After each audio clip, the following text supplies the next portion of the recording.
This is the Detroit Sports Podcast Network.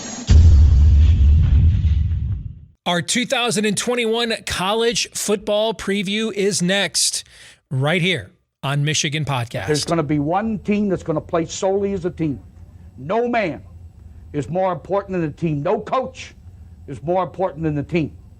The team, the team, the team. Looks deep for Anthony Carter. Waits for it. Hit. Caught. This is no time for that. In the pocket and a sack. Tim Jamison. Brady gets terrific. Throws it and a touchdown. Knight again. Schultz just before Brazil got him. And a leaping interception by Woodson. Harbaugh back to throw over the middle. Caught by Collier at the 5 on his feet. Touchdown, Michigan. On its way. It's good. He's 5'7", 179 pounds, a junior at Michigan. But Jamie Morris packs a wallop, and he delivers for Bo Schembechler. And here's your first play. Pressure coming. Sack. It is Glenn Steele, number 81, who fought his way through the traffic. Option. And Robinson calls his own number, and he's going to score. Oh, an easy touchdown for Robinson and Michigan.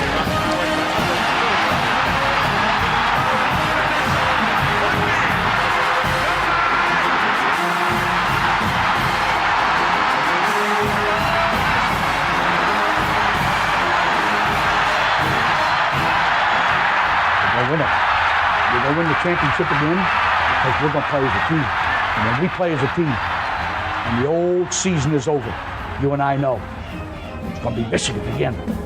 Michigan.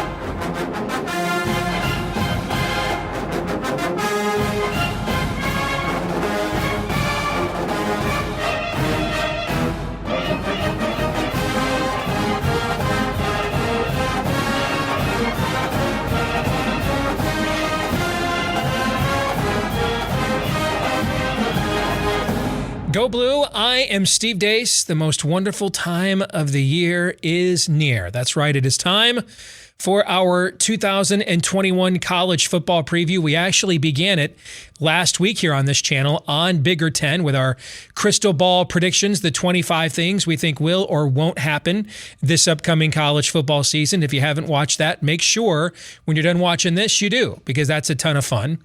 This week, we're going to delve a little bit more into detail. I'm going to release for you what I think the final college football playoff rankings will look like, as well as who I think will make the college football playoff.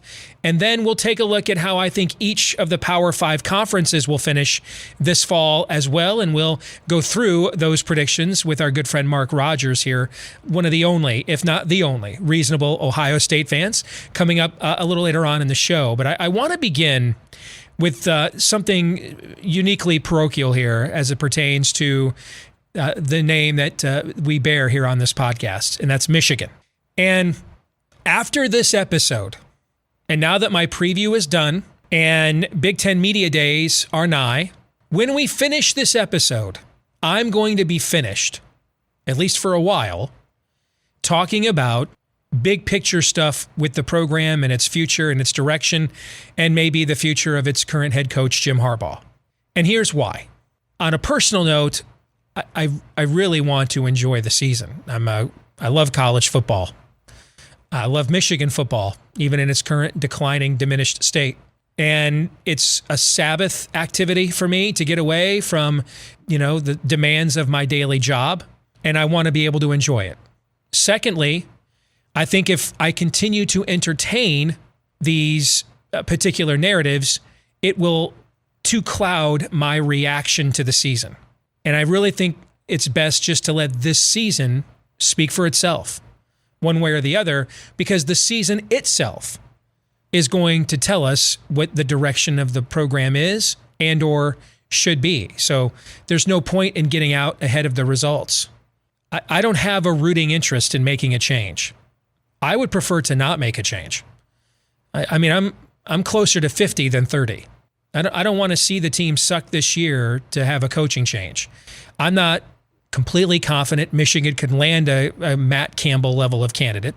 I'm not completely confident they wouldn't completely screw up the coaching search. I would much rather achieve enough to maintain consistency. I'd much rather Jim Harbaugh comes out here, lays the smack down, sends a message. The slaps come out in the comments section and blast me as a hater and, oh, ye of little faith. I would love that feedback. I'm a fan. I've just lost all hope that will be the case. But I would love to have that hope restored and renewed. I'm going to be rooting for Michigan to win every game with one exception. If we're in this middling arena again. There's only 2 times in my life as a fan I've rooted against us as a fan. Because in both cases, I thought it was best for the bigger picture if we lost those games. The Alamo Bowl in 2005 against Nebraska, that Michigan team was way too talented to go 7-4. I thought if they won that game and finished in the top 25, we'd rationalize it away. But losing as a double-digit favorite, I thought would probably cause the changes that needed to happen to occur. And that's what happened, and they did. And Michigan started the next year 11-0 and up to number 2 in the country. The other time was Brady Hoke's last game against Ohio State. I just did not trust Michigan would ultimately get rid of him, and we were better off losing that game and moving on than winning it to go 6-6 and trying to salvage Brady Nope, who's still clapping somewhere. I don't want something middling. I want something decisive this season. I want Jim to pimp slap doubters like me, or I want the program to show us that it is time to move on. To me, some kind of middling result that we're not sure about and we're all arguing with each other. There are no lukewarm hells in areas of competition. That's the worst outcome. But we'll cross that bridge at the end of the year when we come to it. For now, we're not there. It's July. The season hasn't started yet. So I'm going to be a fan. And I'm going to try to analyze this as it's happening after this episode in real time. But to get there, let me make one final definitive analysis on this guy's future. I don't think it has anything to do, barring something like 10-2, with the number of wins. I don't think it's 6-6, he's gone, 7-5, he's gone, 9-3, he's back. If they start great and then get mollywopped by Penn State and Ohio State at the end of the year and finish 9-3, anybody happy with that? Isn't that the same thing we've seen a million times already? So I don't think that record works. Let's say they're 7-5. They get off to a slow start with all these coaching changes and then pull a mammoth upset at the end of the year and spoil Ohio State's season. Anybody could be saying after we finally beat Ohio State, hey, get rid of Jim Harbaugh. Of course not. So I don't think it's about the record. I think it's about what we see, the strength of that record one way or the other. How do they look? Like, I don't think you can go 0-2 against Mel Tucker, for example. So I think it's really about where there is what the sense of direction is for the program, more than any kind of specific record. Barring, of course, if they're 10-2, it doesn't matter if he loses badly to Ohio State again. We're not firing a coach with a 10-2 record. If he's 4-8, he's not coming back. I mean, those things, though, if I have to explain that to you, you're probably too dumb to be watching this, okay? I'm talking to those of you that are smarter than that. In between those areas, it really comes down to what's the perception of the program. Is it going somewhere or is it stalled? And in that calculus, certain games and certain moments mean more than others. I think that's another good reason to just let this thing now play itself out. So we've had an entire offseason to look at these meta-narratives, to discuss them, break them down. Now it's time to just take and absorb the season as it goes and let the results of this season speak for themselves, which is why, until we get one way or the other into a definitive juncture of the season to come, I'm retiring from the meta-narrative analysis business, at least temporarily. I'm now putting the fanalist hat on. I want to enjoy the season. And then I want to let the season speak for itself, rather than trying to get out ahead of it and speaking for it. A big thank you to our Patreon supporters at patreon.com/Michigan Podcast, because you make these episodes possible with your support. And we get asked all the time, hey, we love what you guys do. How can we support you? Well, for just $5 a month, you can support us at patreon.com/Michigan Podcast. And hey, college basketball may be done, but now we're into the Major League Baseball handicapping, and we had an outstanding season in Major League Baseball last year. We had a pretty good season in college basketball this year as well, as you can see right there from something we recently posted on our Patreon page. So $5 a month to get some pretty good sports handicapping, an opportunity to win some money, like when we recommended you take before the tournament, Baylor 6-1 to win the national championship. You saw that thing pay off, right? Well, your $5 a month pays off when you support us at patreon.com/Michigan Podcast. Time yet again here on Michigan Podcast for the 10-Minute War as we welcome in our good friend Mark Rogers, perhaps the one and only reasonable Ohio State Bucknut fan. And of course, he's got a fantastic college football channel himself right here on YouTube. Mark Rogers, the voice of college football. Good to see you again, brother. How you been? I am doing well. And of course, when you live in the Northeast or the Midwest, you hold on to summer as long as possible. But there's also that internal conflict because you want football season to get here. Indeed. I busted out the Desmond Howard Heisman Trophy throwback jersey for this episode. It is our college football preview. A lot more than what we're going to have time to cover, by the way, is available for free on our Patreon page at patreon.com/Michigan Podcast. If you want to read the rest of our complete 2021 college football preview. Before we get to this preview, I want to give you a chance to respond to my opening monologue where I talked about my thoughts on Harbaugh and the future, his future here, and then why after this episode I'm putting it to bed until we get enough data from the season to tell us what direction the program is going in. And we may not get that until after the season. Who knows? Because I want to enjoy the season, as a fan, and then I want to let the results speak for themselves. But I really don't believe, barring something 4-8 or 10-2, I think anything in between really comes down to how the team looks, particularly in key games. I think what Sam Webb over at the Michigan Insider said recently on the 24/7 national podcast, 8-4 depends on who those 4 losses are to. And do they look bad in those losses? So I think this really is about the direction of the program more than a particular record, unless it's a particular record that is such a dramatic deviation one way or the other that you cannot ignore. What are your thoughts on that? Well, I do think that the record itself, taking 2020 into context, it being a 6-game season, isn't what most people around college football believe the narrative, the vibe, the environment to be. Those are two different conclusions. What Jim Harbaugh has achieved at Michigan through the first 4 or 5 seasons there is certainly a cut above what was achieved there for the previous 7 or 8 years, and on par with what Lloyd Carr outside of a national championship was achieving. It's more about his inability in the big games, of course, and then also just the trajectory or what we see. All we've got in terms of evidence of decline are 6 games. What we had seen prior to that against the last evidence being that Citrus Bowl game against Alabama is pretty much Jim Harbaugh fair, which is not necessarily achieving the expectations of Michigan fans, but is pretty darn good and top 10 to 15 in the nation. But it's been everything else that's circled the program and the indicators of what's to come that has been what has troubled Michigan fans and has caused this hot seat to grow even most likely hotter for the people like us that do the evaluations out there that don't count, but we can only conjecture on what the legitimate evaluation is, the one that counts inside that administration building, what that's going to look like.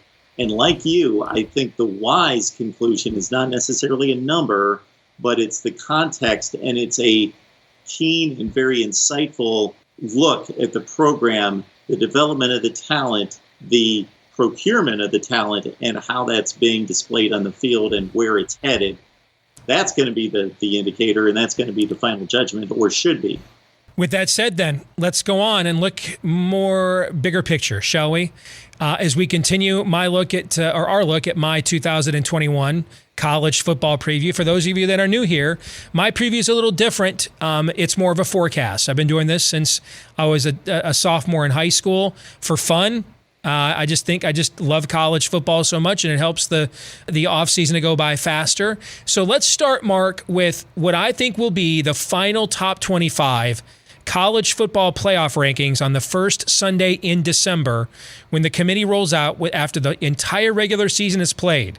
This is what I believe the top 25 is going to look like. We start at the bottom. I think Liberty sneaks its way in again, looking at the quarterback it has coming back, the amount of starters it has coming back, and it's built a brand for itself now as well.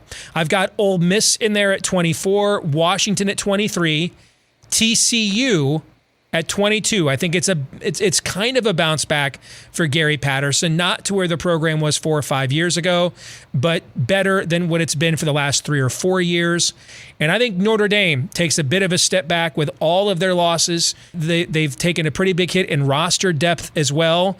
And when I say they take a step back, I think this will be a 9-3, 8-4 kind of a season before they're probably a top 10 team again next year.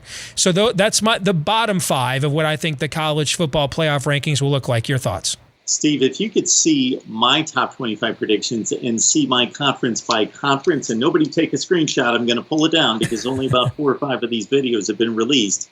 It's scary.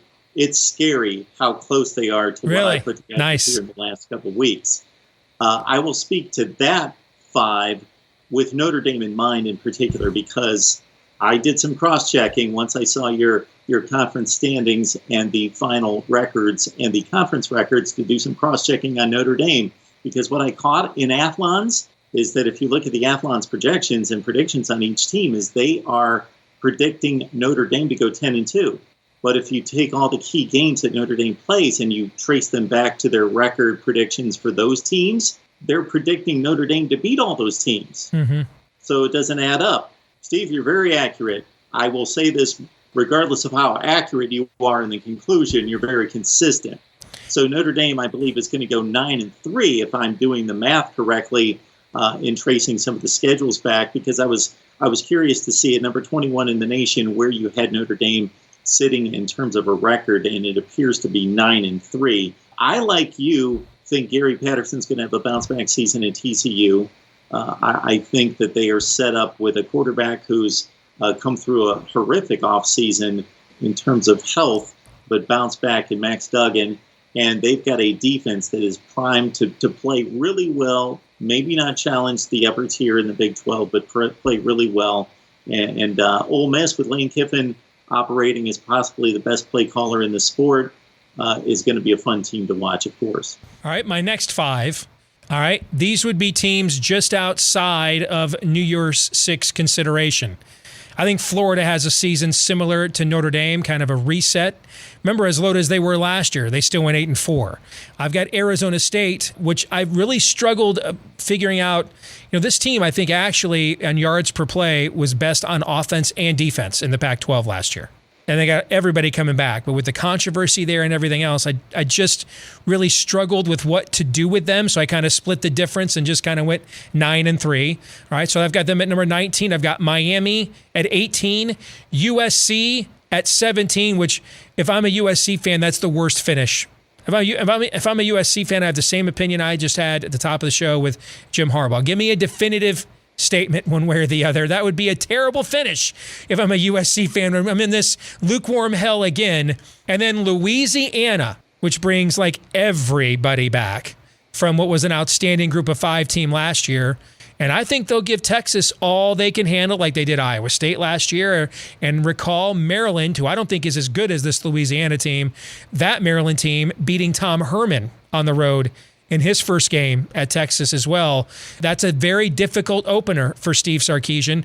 And that's another game where they kind of got to go all in to win that game because Louisiana's no joke. But then the very next week, they go on the road at Arkansas in kind of a renewal of an old-fashioned Southwest Conference rivalry that Arkansas fans are going to go ape to have Texas in their stadium. So that's a difficult beginning for Steve Sarkisian. Your thoughts on that group of 5 right there? That Texas-Louisiana game, Steve, almost reminds me of some of those early round NCAA basketball matchups that you see where you have this super talented young team taking on a bunch of codged veterans, seniors, fifth-year seniors from a lower division, quote-unquote group of five school that pulls off the 5-12 upset because they've just played together for so long. And Louisiana does have the most production of any team in the country coming back, as you note. And then you're going to have a new coaching staff, new head coach, new quarterback at Texas, week one. It's going to be fascinating to see what happens there. And I, like you, Clay Helton has done just enough, and that appears again to be just enough. 9-3, 8-4, number 17 in the country. Don't win the Pac-12, but can you really fire the guy? Yes, that is hell for USC fans who want him out immediately. Florida has to be the team, as I scan a lot of national publications and hear from a number of different people, to have the biggest discrepancy of where people think they're headed after that just uneven season last year, where on one hand they accomplished so much. If you would have said prior to 2020, Florida's going to win the East, beat Georgia head-to-head, play the best game that anybody plays all season against Alabama, take them to the wire, basically, all the positives. But then on the negative side, the shoe throwing, the loss to LSU knocks them out of the playoff, the debacle against Oklahoma in the Orange Bowl or the Cotton Bowl where they just give up, Dan Mullen acting like a fool at midfield against Missouri, blaming the crowd of 22,000 at Texas A&M for a loss. There was such an uneven season that I see them firmly in the top 10 from some people, then other people just saying, the wheels are somewhat coming off. They're not recruiting well. They're 7-5. So they're going to be an intriguing team to watch as well. In Arizona State, I'm right there with you. They were my not necessarily surprise team, but dark horse to possibly win the Pac-12 championship this year. As you say, all that offensive talent coming back. Jaden Daniels, just an emerging star. I like what Herm Edwards was doing as of about 6 weeks ago. But now with the controversy swirling, I don't know where they're going to place. So I'm probably in that range as well with ASU. All right, let's look at our next quintet of teams as I project what I think the final college football playoff rankings will be in early December. These are teams that I think are right at the edge of competing for the New Year's Six or even making it. I've got LSU at number 15. I've got Indiana 14th. Penn State with a bounce-back season, the first time ever a preseason top 10 team, started 0-5. I think they bounce back and get up to number 13 this year. I've got Oregon at 12, and then North Carolina at 11, making its second consecutive appearance in the New Year's Six. Mark, what do you think? Oregon, the most talented team in the Pac-12, at least statistically, if you believe the recruiting rankings, working on a third consecutive recruiting championship of sorts in the Pac-12, but a pedestrian quarterback in Anthony Brown. I'm curious to see, of course, everybody's outcome, but specifically Penn State in the Big Ten, because I want to see if the 5 games out of the gate in 2020 was an aberration, and I believe to a large part it is. I see that it's difficult for you to make any separation between Indiana and Penn State, and I get that. There probably is little there, so it's going to be a huge game between those two to see, who's the second team in the Big Ten East, or possibly can one of them knock off the Buckeyes. And, of course, IU has Ohio State in Bloomington.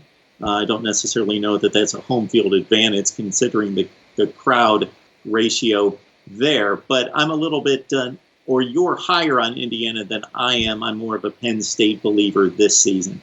All right, now we get to the top 10. I've got Cincinnati finishing as the highest rated group of 5 team. I think they will split those 2 non-conference games at Indiana and at Notre Dame. Texas A&M I have finishing number 9. I've got Utah. I'm big on the Utes. I think Utah wins the Pac-12. I love the addition of Charlie Brewer. I think it's the most underrated transfer addition in the sport. He's the perfect quarterback for them. What Kyle Whittingham has and what they did at Baylor under Matt Rule is just a similar style. He knows who he is, steadying force. I think they're the best at line play in the league on both sides. So I have Utah winning the Pac-12. I have Wisconsin with a major bounce back. This is kind of new for me. My numbers typically think Wisconsin is overrated the last few years. This is the first time that I'm actually more bullish on them than the market as a whole. So I expect a big bounce back for Wisconsin and Penn State, who, by the way, opened the season against each other. And I like Oklahoma to finish 6th. I think I've just seen this movie before. I mean, go back to the Stoops years. It just seems like whenever Oklahoma is your one year they were preseason number 1, didn't they finish 7-5, I think? It just seems like whenever this is the time that everyone says this is their year and they're number 1, they just don't seem to live up to those expectations. I still think it's a very talented team. I actually think they've lost a lot more on defense than people are acknowledging. And remember, Spencer Rattler wasn't even the all Big 12 quarterback last year, even though it looks like he's going to be maybe the number 1 pick in the NFL draft. So what do you think on those teams that I have rated 10 through 6? Well, that's the most intriguing set of 5 out of what we're going to see here in the top 25, because obviously there's a connection between those 5 and the 5 that matter, or the 4 that matter just above them. As you mentioned, Oklahoma's the darlings of the season. Iowa State's kind of the darlings of the dark horses, and Oklahoma's the darlings of the elites in terms of pushing past. I just think, Mark, they're getting way too much street cred for beating a Florida team that half its players that mattered opted out and didn't want to even play. And the ones that showed up, clearly they gave their heart and soul in that SEC championship game and didn't care. I think way too much is being made of that. Not nearly enough is being made of the fact that Iowa State was sitting on the doorstep there of winning the Big 12 and threw an interception at the goal line or in the end zone in the final seconds. I just think there's a lot of I think, it's equivalent to maybe, you know what? I just had a lot of beers. I want to remember that so-and-so looked that good at 2 a.m. Maybe I'm inflating things, okay? I just think a lot of people are inflating what they thought they saw at the end of the year from Oklahoma last season. If Matt Campbell can't do it this year, and I'm not stating like he's been unsuccessful for 15 years, so it's not that take, but this is a prime window for this team. Man, quarterback, running back, tight end, best wide receiver, defense, they lose very little. The entire offensive line comes back, plus key backups along the offensive line. They are loaded. They are that proverbial NCAA, but with more talent, NCAA first-round men's basketball team that pulls off the 12-5 upset. So, yes, so you've obviously made the call for Iowa State over Oklahoma. Most are considering Oklahoma to be the class of the league, if not the nation. And with Oklahoma, there is such a difference between making the playoff and winning 2 playoff games to win a championship. And they've been so far away from being that team that I still see them just reaching the playoff, not necessarily being able to do anything in the playoff. So you're keeping, obviously, Cincinnati one step away from doing everything that most of us want to see who are rooting for chaos, and that's Cincinnati to complete the 13-0 conference championship with the 2 huge wins against Indiana and Notre Dame, because that would be phenomenal. Well, that brings us to the top 5. You've mentioned Iowa State. Think about this. Could you make the case they have the best player in the Big 12 at every position group? Brock Purdy was the all Big 12 quarterback last year, not Spencer Rattler. Breece Hall is the best tailback. They've got the best offensive line in the league. I mean, on my all Big 12 team, I've got 3 Iowa State offensive linemen. Didn't they win the Joe Moore Award, or finalists, I think, last year? Will Arnold on the defensive line, leading returning sacker in the Big 12. You've got Mike Rose at linebacker. He's on the brink of being the first 4-time all Big 12 player, consensus all Big 12 player in the history of the league. He was Big 12 Defensive Player of the Year last year. Greg Eisworth could be a 3-time all Big 12 player. I mean, you could make the case they've got the best player in the conference. Iowa State does. Charlie Kohler won the Mackey Award last year. Xavier Hutchinson was first team all Big 12 and was a Big 12 newcomer of the year last year at wide receiver. I mean, you could make the case they've got the best position player at every group at Iowa State. So I think that Iowa State and Oklahoma will split. One team will win the regular season. I think that'll be Oklahoma with the game in Norman. And I think Iowa State ends up winning the game in Dallas to win the Big 12 championship because I think they have more firepower to do what Baylor almost did to Oklahoma a couple of years ago. And then if you look at the rest of that top 5, I think Ohio State and Georgia are 1-2 heading into the final weekend, and both maybe lose their conference championship games. But I just think they, in the end, even if they do, they're so overwhelmingly ahead of everyone else. They still make the playoffs. So I have a playoff of Alabama versus Ohio State in one semifinal, and Clemson and Georgia play for the second time in the other semifinal. Mike or Mark, what do you think? Those are my final 5 teams. Yeah, so one last note on Iowa State would be Brock Purdy's development and him just becoming a better quarterback. He's a really good one right now, but 9 interceptions last year and some of them in key situations, as you just mentioned. I think that's going to be critical for them doing what most expect them not to be able to quite be able to pull off. Those are the 4 best teams in the country. Again, Oklahoma has to prove, I guess I'm going to be a step behind the curve, that if they finally push through and are able to beat one of those 4 programs, kudos to them, but they're so far from that, at least in previous attempts, that I, like you, believe those have been distinguished as the 4 most talented rosters in college football. And I, like you, think Georgia's better than Clemson. It appears as though you believe Georgia's a little bit better than Clemson, and Alabama's just the class of the whole deal. Ohio State has enough buffer between them and the rest of the Big Ten that I think C.J. Stroud's going to have some time to progress and work into what he needs to be come Big Ten championship time. And if your prognostications are correct, we're going to see for the first time in the 8th season of this playoff, teams lose conference championships and still make it to the playoff. Let's go through the conferences really quick, one by one. The Power 5 conferences, how I think each of these leagues will finish this season. Let's start in the ACC. I think North Carolina and Miami end up tied atop the Coastal Division by virtue of winning head-to-head. I think North Carolina advances to the ACC championship game. And then I kind of think it's a typical ACC Coastal muddled mess after that. A lot of 6-6, 7-5, 5-7. Over in the Atlantic Division, I just think it's the Clemson Invitational once more. I've got NC State finishing in second place, but a distant second. They've got a lot coming back from one of the surprise teams last year. I've got Boston College with a very favorable schedule.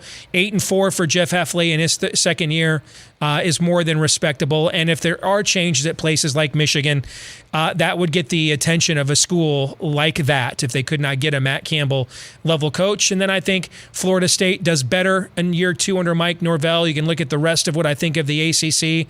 You have a quick take on what stands out there to you, Mark? My quick take is, like I said off the top, it's amazing to see my conference standings versus yours. They are so similar. I'm still, as I unveil these videos, still giving myself a little wiggle room because I've yet to unveil conference championship games, but I am considering North Carolina making that move against Clemson, winning that game, much like you are looking for that upset elsewhere. Next conference we'll take a look at. Let's go to the Big 12. I've got Oklahoma finishing atop, Iowa State second, but they meet again in the Big 12 championship game where I think Iowa State gets the win that it almost got a year ago. I think TCU and Texas are virtually the same. TCU has a little bit more favorable schedule, wins head-to-head at home. Therefore, they get the nod above them. And then Oklahoma State, I'm not really sure what to think about them. I don't know the last time we've seen an Oklahoma State team that we thought going into the year was going to actually rely and live on its defense. I don't know how that paradigm works with Mike Gundy, so I wasn't sure what to do with them. And then I've just got, a pretty muddled mess the rest of the way until, of course, you get to Kansas. I approach these prediction seasons trying to look for that team or handful of teams that could possibly break through and surprise people because I want to be the guy that said, I told you so, look at them. North Carolina would be that team, although that wouldn't be a monumental surprise. TCU would be the team in the Big 12, but Utah is my team this year for that. Utah is. Yeah. It appears so. Based on the unit rankings, though, I just think that there's a distinguished gap between the 2 best teams in the league and everybody else. I agree. I think there is quite a bit of gap, actually, between those two. All right, let's go to our native Big Ten here, Mark. In the East Division, I've got Ohio State wrapping this thing up by, Veterans Day by a 3-game lead. I think Penn State and Indiana have the same record, but Penn State gets the nod ahead of them by virtue of beating the Hoosiers at home. I think Michigan gets off to a strong start, and then I think they get punched in the mouth in Madison, Wisconsin, don't really ever recover, finish under 500 in the league and 7-5 overall. And then I've got Maryland and Rutgers both on the brink of bowl eligibility at 5-7, and then Michigan State bringing up the rear at 4-8. But I think one of those two Big Ten wins will be against Michigan and East Lansing. Indiana seems to be the team that everybody likes to have a puncher's chance against Ohio State at home. And if you see any upsets of a record of any prognostications from anyone, it comes from Indiana. I'm going to go in another direction. You're going another direction when it comes to the Big Ten championship game with a loss for the Buckeyes right there. And I like Maryland to actually make a bowl game, get that one extra win to make it to 6. I could see that too. But this scenario that I'm laying out here, there would absolutely be, if this is how the season plays out, there will absolutely be a coaching change at Michigan. He won't be fired. He's too proud. He's too decorated of an alum. But this would be, he has resigned. If this is how the season plays out and the way I projected, there will be a coaching change at Michigan, without a doubt. West Division, I have Wisconsin winning that division. Iowa, even though it's a one-game difference, my numbers, though, say that Wisconsin's almost better than everybody else in the West to the rate that Ohio State is to everybody in the East. My numbers are very bullish on Wisconsin. They expect Graham Mertz to have a breakout season. They like Wisconsin a lot. And then again, it's kind of, I have no clue, flip a coin. I cannot believe Nebraska is laying 7.5 in that opening game at Illinois. On the road, I think Illinois got the better quarterback. Might have a better defense. I don't get that at all, given the state of those programs. But your thoughts on what I have on the Big 12 or Big 10 West? A lot of people are projecting a really bad season for Illinois. So I know that you like Illinois a lot better than most, a little bit better than me. We could have a second firing in the Big Ten if your numbers hold there with Purdue and Jeff Brom. Maybe a third with Nebraska now with a new AD there as well. Who knows? I don't know what Trev Alberts and Scott Frost relationship is. I don't know. I made it through this offseason thinking I was going to pick Iowa. I'm rethinking that and actually have rethought it. Again, that's going to be released at some point. But I think Iowa and Wisconsin are clearly, they just have the best, not just the best rosters. They really don't have necessarily the best rosters, just the best programs, the best development, and know exactly who they are and what they do. And Wisconsin will continue to just be the better version of Iowa. And that I believe, based on your record there, Wisconsin gets an important win for the Big Ten outside the conference against Notre Dame. Correct. Yep. All right, let's go over to the Pac-12. I've already kind of teased this a little bit. I've got Oregon edging out Washington, but you can see I've got those teams very close there, only separated by one game. I think Cal will have a bounce-back season and take advantage of these other three teams that are kind of in flux there in Stanford, Oregon State, and Washington State. Over in the Pac-12 South, the much stronger division overall, I think you've got three pretty consistent, if they were standalone entities, top 15 teams in Utah, USC, and Arizona State, but they're all going to play each other, so they all won't be. I think the Utes, though, have the strongest season and end up winning the Pac-12, beating the Oregon Ducks, who do not get a third straight conference title. What do you think, Mark? I think that the Pac-12 South is the most unpredictable division in college football right now. I think there's a prohibitive favorite or two in every other division/conference, but I can see 4 teams possibly getting into the mix. You've got the same 3 at the top that I do. And then finally, the SEC. Over in the SEC East, I think this is the Georgia Invitational. I think this is Kirby Smart's best team. I think they've got a quarterback that has the potential to be the number 1 overall pick in the NFL draft in JT Daniels, and who I have picked to win the Heisman Trophy. So I think Georgia goes undefeated, beats Clemson week 1, runs roughshod through the rest of the SEC until it runs into Alabama in the SEC championship game. I've got the Crimson Tide winning the West Division, losing 1 game at Texas A&M, which is just what Nick Saban asked for. Give me all the chips on all the shoulders, please, and let me go into the SEC championship game with a former assistant coach ranked number 1 in the country and undefeated. That is a nocturnal emission waiting to happen for Nick Saban. All right. I don't want to play him in that scenario at all. I still, though, have overall a strong year for Texas A&M, who I think could potentially have the best defense in the country. LSU, another team I wasn't sure what to do with, top 5 or 6 roster overall. So many questions. I kind of split the difference with them like I did with Arizona State. And then you can see what I think about the rest of the SEC West. I think Auburn making, they're kind of doing the reverse Rich Rod here, where Auburn went out of the family to bring in an outsider from a totally different part of the country in order to bring in a pro-style traditional attack from more of a gimmicky spread offense. And I don't know, that's just different blocking, scheming, everything. And you're trying to do that on the fly in the toughest league in the country. I kind of think, and you got a roadie at Penn State in the non-conference, I kind of think it might be tough sled in year one for Brian Harsin down there on the Plains. But Mark, your view of my picks for the SEC. Yeah, I'm not going to be surprised by that, but I think Brian Harsin's capable, and I think he's a good hire, and I think they've done something long range that's going to work. Florida is going to set themselves up for whether it's the year that you're projecting or one less win is what I'm projecting for Dan Mullen to be on the hot seat if he sticks around for the next season in 2022. I tend to like Kentucky a little bit more than Florida to actually unseat Florida as the number 2 team. And apparently Alabama loses at Texas A&M, but they still win the division there. And I'm more curious about some of your out-of-conference games. I see Ole Miss is going to lose. I think they've got Louisville as their marquee matchup outside the league.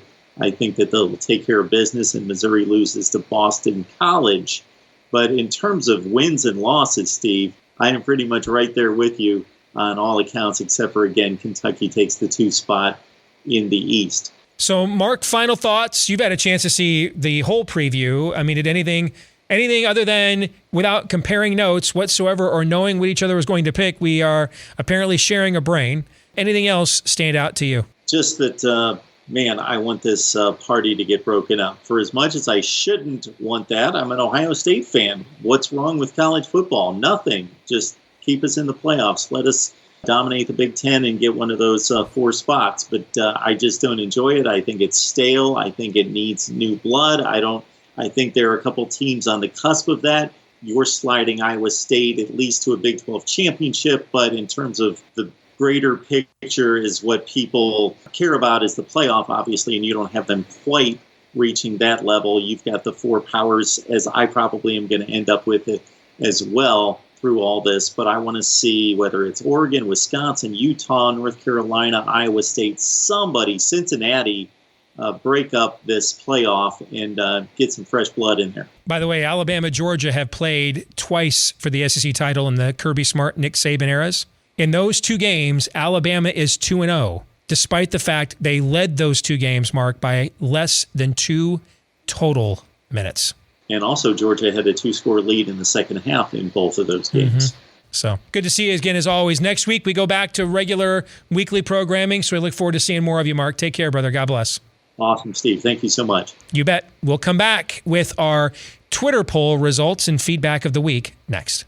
A big thank you to our Patreon supporters at patreon.com/Michigan Podcast, because you make these episodes possible with your support. And we get asked all the time, hey, we love what you guys do. How can we support you? Well, for just $5 a month, you can support us at patreon.com/Michigan Podcast. And hey, college basketball may be done, but now we're into the Major League Baseball handicapping, and we had an outstanding season in Major League Baseball last year. We had a pretty good season in college basketball this year as well, as you can see right there from something we recently posted on our Patreon page. So $5 a month to get some pretty good sports handicapping, an opportunity to win some money, like when we recommended you take before the tournament, Baylor 6-1 to win the national championship.